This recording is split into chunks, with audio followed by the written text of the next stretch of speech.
Could a gorilla take on 100 men and win? Possibly, but I'd say it's unlikely. I'd say that the men would win. In Africa, you have much more fearsome animals than gorillas. You have animals such as the lion. Now, when people are illegally trying to get into South Africa, for instance, they go across borders where lions like to hunt people. And they've learned various tricks which allow them to overcome a lion using various ordinary tools such as pots and pans or sticks or the like.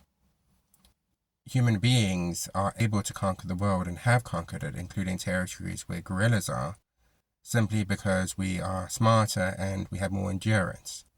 Human beings can run much further than just about any animal, consistently continuing on running and not giving up, if we're fit enough, that is. We also have intelligence and we have the ability to learn from other animals.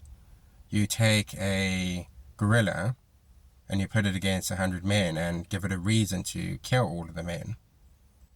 Well, the men would frighten it. The men would wear it down. The men might do what a meerkat does to kill a snake, where one offers itself up as something to chase, and the next one, then the next one, then the next one, confusing the animal. In actual hunts for gorillas, such as in the 1950s, what people would do is they would kill the large males and the adult ones because they weren't worth the effort to wrestle to the ground. And then they would, in fact, take the premature adolescent ones and they would pin them down. They would pin their arms down, or they would pin an arm and the head and so forth, and they'd use several people to do it, but they would pin the animals down and take them under control and then ship them off to zoos. When you have a full-grown one, it's still an animal. It's still going to be frightened by noises. It's still going to be overcome by the intelligence of human beings working together. And human beings work very well together. So there's plenty of people who think, oh no, this chimpanzee is this monster which will conquer us all. But there's greater animals than chimpanzees. There's bears. There's lions. And in Africa, the animal which you really have to watch out for is the hippopotamus, which is not a carnivore, but which is very fast and very deadly. And yet, even hippopotamuses, there's ways to keep them in control and to control them. All animals can be easily enough controlled.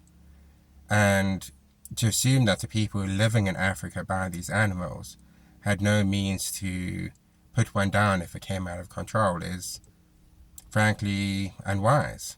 Human beings using a spear or a stick or any number of things can bring great and powerful animals to heed. And even without these things, using the intelligence and the ability of human beings to endure and pure numbers, it is possible, in my view, for a gorilla or the like to be taken down without mass casualties for human beings.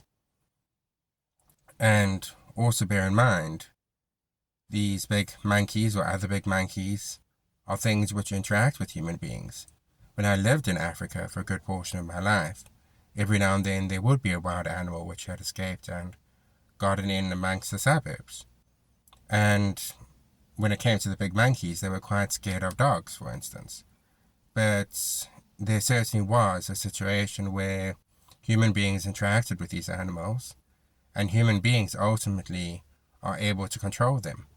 It's not the case that we're dealing with super powerful predators or superhuman monsters.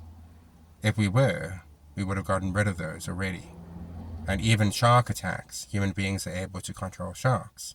They're able to know where to hit a shark. They're able to know how to interact with a shark.